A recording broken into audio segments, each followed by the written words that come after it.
بسم الله الرحمن الرحيم. بسم الله الرحمن الرحیم الحمد للہ وکفا والصلاة والسلام علی من لا نبی بعد اما بعد. عزیز طلباء، کتاب الہدایہ جز 40 کا سبق نمبر 223 ہے، اور اس سبق میں مثل جنس صفت الوکالہ کے متعلق بات کریں گے. اور کتاب کی عبارت کل عقد جاز ان یعقدہ الانسان بنفسه سے لے کر وهذا الذي ذکرناه قول ابی حنیفہ رحمہ اللہ تعالی تک ہوگی. تو آتے ہیں سب سے پہلے کتاب الوکالہ کے متعلقہ ضروری مباحث اور اصول کی طرف. تو پہلے وکالہ کی تعریف بیان کرتے ہیں. تعریف یہ ہے تسلیط احد علی تصرف هو له اہل والمؤکل لحکمہ، کہ کسی کو ایسے تصرف پر مسلط کرنا کہ جو اس تصرف کا اہل ہے، والمؤکل لحکمہ، اور مؤکل اس تصرف کے حکم کا اہل ہے. نمبر 2، شرائط صحت التوکیل. تو توکیل کی صحت کے لیے شرائط میں سے یہ ہے کہ التوکیل لا یصح الا اذا كان الموکل عاقلا بالغا، کہ موکل عاقل اور بالغ ہو.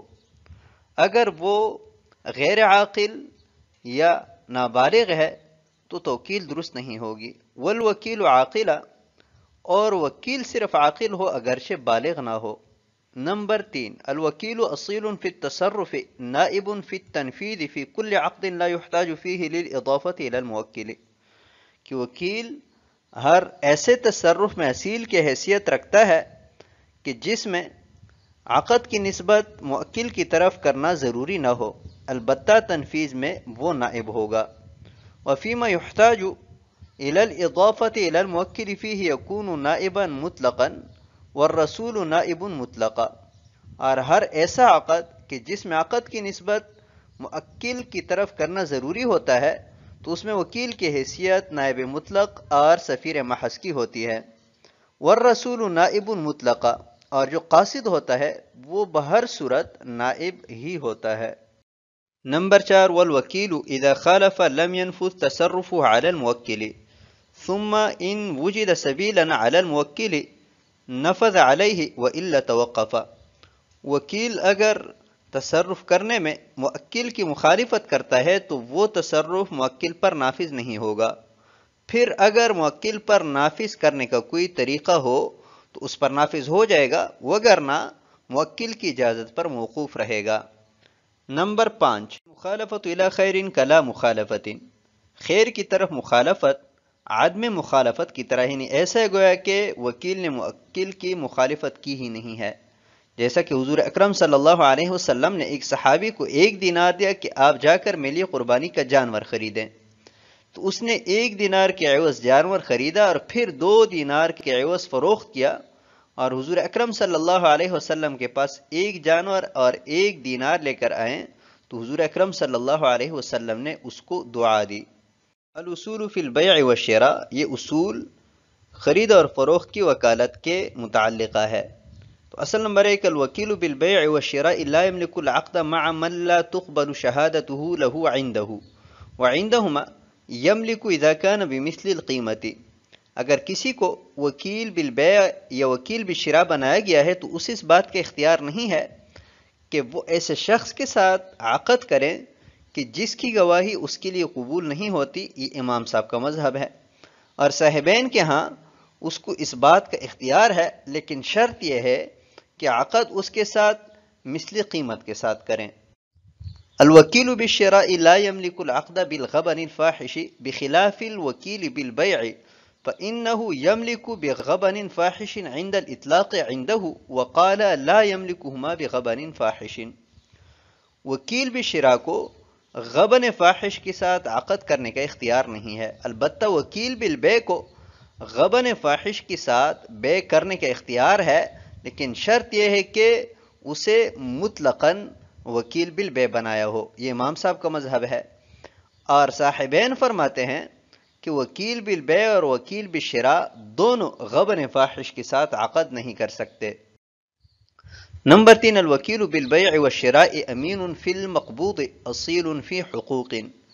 کہ وکیل بالبیع والشراء یہ عین مقبوضہ میں امین ہے اور حقوق عقد میں اصیل کی حیثیت رکھتے ہیں. نمبر 4، الوکیل بالبیع یملک الثمن عندهما ویضمن. ولا یملک عند ابی یوسف رحمہ اللہ تعالی کہ طرفین کے نزدیک وکیل بالبیع ثمن کا مالک بن جاتا ہے اور وہ ضامن ہوتا ہے، اور قاضی ابو یوسف رحمہ اللہ تعالی کے ہاں مالک نہیں بنتا۔ نمبر 5 توکیل بالشراء المجہور جہالتا فاحشتا باطل الا ان یکون تفویضا عاما، کہ اگر کسی کو شراء کا وکیل بنایا ہے لیکن شراء مجہول ہے اور جہالت بھی جہالت فاحشہ ہے تو ایسی صورت میں توکیل باطل ہے۔ البتہ اگر موکل کی طرف سے عام اجازت ہو کہ آپ میرے لیے جو کچھ بھی خریدنا چاہیں آپ کو اجازت ہے، تو ایسی صورت میں جہالت توکیل کے لیے مضر نہیں ہوگی۔ الوکیل بالشراء بمنزلة البائع والموکل بمنزلة المشتری ينعقد بینہما عقد حکمی بعد الشراء۔ وکیل بالشراء اگر عقد کرتا ہے تو اس کی حیثیت بائع کی ہوتی ہے اور موکل کی حیثیت مشتری کی ہوتی ہے۔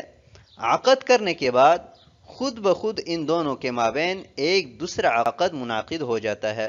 نمبر 7 يجوز التوکیل لاستیفاء الحقوق وإیفائها فی غیر الحدود والقصاص۔ حقوق کی ادائیگی اور اصولی کے لیے کسی کو وکیل مقرر کرنا جائز ہے سوائے حدود اور قصاص میں۔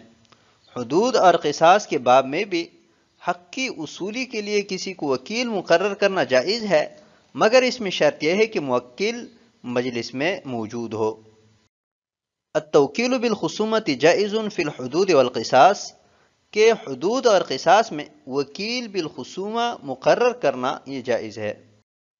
نمبر 9 توکیل بالخصومت توکیل بنفس الجواب حتی لا يجوز اقرار الوکیل علی الموکل، کہ خصومت پر کسی کو وکیل مقرر کرنا یہ نفس جواب کے لیے توکیل ہے، یہاں تک کہ اس وکیل کو موکل کے خلاف اقرار کی بھی اجازت نہیں ہے، بس جس جواب کو اس کو وکیل مقرر کیا گیا ہے اسی جواب کا وہ وکیل ہے۔ نمبر 10 توکیل بالخصومت لا يجوز عنده الا برضا الخصم الا اذا كان الموکل عاجزا عن الحضور بسبب السفر والمرض وقال صاحبه لا يشترط رضا الخصم، کہ توکیل بالخصومہ جائز نہیں ہے مگر یہ کہ خصم راضی ہو، یہ امام صاحب کا مذہب ہے۔ البتہ اگر موکل حاضر ہونے سے عاجز ہے سفر کی وجہ سے یا مرض کی وجہ سے تو خصم کی رضامندی کے بغیر بھی توکیل جائز ہوگی۔ وقال صاحبہ لا یشترط رضا الخصم، اور صاحبین فرماتے ہیں کہ خصم کی رضامندی کے بغیر بہر صورت توکیل جائز ہے۔ نمبر 11 مبنى الوكالة على المسامحة والتوسعة فتتحمل فيها الجهالة اليسيرة، کہ وکالہ کی بنا چشم پوشی اور وسعت پر ہے لہٰذا اس میں جہالت یسیرہ برداشت کی جائے گی۔ نمبر 12 الوکیل لا يملك عزل نفسه الا بمحضر من الموکل، کہ وکیل اپنے آپ کو معزول نہیں کر سکتا مگر یہ کہ موکل موجود ہو۔ نمبر 13 الوکیل بشراء عین بنفسه لا يملك شراءه لنفسه، اگر کسی کو کسی خاص چیز کے خریدنے کا وکیل بنایا گیا تو اسے اپنی ذات کے لیے وہ چیز خریدنے کی اجازت نہیں ہوگی۔ نمبر 14 الوکیل لا یملک التوکیل، کہ وکیل کو اس بات کا اختیار نہیں ہے کہ وہ آگے کسی اور کو وکیل بنائے۔ آتے ہیں کتاب کی عبارت کی طرف۔ کتاب الوکالت او الوکالہ دونوں طرح سے پڑھ سکتے ہیں۔ قال كل عقد جاز ان يعقده الانسان بنفسه جاز ان يوکل به غیرہ، کہ ہر ایسا عقد کہ جسے انسان بذات خود کر سکتا ہے اس پر کسی اور کو وکیل بنا سکتا ہے۔ لأن الانسان قد يعجز عن المباشرة بنفسه على اعتبار بعض الاحوال، اس لیے کہ انسان بسا اوقات بعض احوال کے اعتبار سے بذات خود کسی کام کے کرنے سے عاجز ہوتا ہے۔ فيحتاج الى ان يوکل غیرہ، تو اسے ضرورت پڑتی ہے کہ وہ اپنے علاوہ کسی اور کو وکیل بنائے۔ فیکون بسبیل منہ دفعا لحاجتہ، لہذا اپنی ضرورت پوری کرنے کے لیے اسے اس کی گنجائش ہوگی۔ وقد صح ان النبی صلی اللہ علیہ وسلم وکل بالشراء حکیم بن حزام رضی اللہ عنہ وبالتزویج عمر بن ام سلمۃ رضی اللہ تعالی عنہما، اور صحیح روایات میں منقول ہے کہ حضور اکرم صلی اللہ علیہ وسلم نے حکیم بن حزام کو خریدنے کا وکیل بنایا اور ام سلمہ کے بیٹے عمر کو نکاح کروانے کا وکیل بنایا۔ قال وتجوز الوكالة بالخصومة في سائر الحقوق لما قدمنا من الحاجة، اور وکالت بالخصومت سارے کے سارے حقوق میں جائز ہے اس حاجت کی وجہ سے کہ جو ہم پہلے بیان کر چکے. اذ لیس کل احد یہتدی الا وجوہ الخصومات، اس لیے کہ ہر کوئی خصومات کے طرق کی طرف راہ نہیں پاتا. وقد صح ان علیا رضی اللہ تعالی عنہ وکل فیہا عقیلا رضی اللہ عنہ، وبعدما سن عقیل وکل عبداللہ بن جعفر رضی اللہ عنہما. اور صحیح روایت میں منقول ہے کہ حضرت علی رضی اللہ تعالیٰ عنہ نے خصومات کے باب میں عقیل رضی اللہ تعالیٰ عنہ کو وکیل بنایا تھا، اور بعد اس کے کہ جب عقیل رضی اللہ تعالیٰ عنہ کی عمر بڑھ گئی تو عبداللہ بن جعفر رضی اللہ تعالیٰ عنہ کو وکیل بنایا. کتاب الوکالت او الوکالہ، یہاں سے وکالت کے متعلقہ احکامات کی ابتدا کرنے جا رہے ہیں. تو سب سے پہلے وکالت کی مشروعیت بیان کی گئی ہے. وکالت کی مشروعیت پر صاحب ہدایہ نے 3 دلائل ذکر فرمائی ہے. ان دلائل کو ذکر کرنے سے پہلے مولا علی قاری رحمہ اللہ تعالی نے جو دلائل ذکر فرمائی ہے ان دلائل کو بالاختصار بیان کرتے ہیں اور پھر انشاءاللہ صاحب ہدایہ کی بیان کردہ دلائل پر بھی بات کرتے ہیں. تو پہلی دلیل انہوں نے کتاب اللہ سے پیش فرمائی ہے، اور وہ یہی کہ فَبَعْثُوا أَحَدَكُمْ بِوَرِقِكُمْ هَذِهِ إِلَى الْمَدِينَةِ، کہ اصحاب کہف نے اپنے ایک دوست کو بازار سے کھانا خریدنے کے لیے وکیل بنا کر بھیجا تھا. اور ضابطہ یہ ہے کہ امم سابقہ کا کوئی عمل، کوئی واقعہ بلا انکار ذکر کیا جائے تو ہمارے لیے حکم کے درجے میں ہوتا ہے. تو جیسے ان کے لیے توکیل بالشراء جائز تھی، ایسی ہی ہمارے لیے بھی توکیل جائز ہے.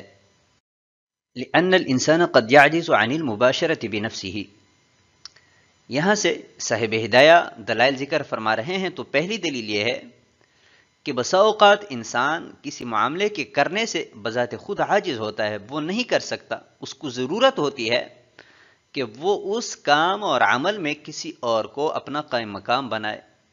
اس ضرورت اور حاجت کے پیش نظر شریعت مطہرہ نے عقد وکالہ کو جائز قرار دیا.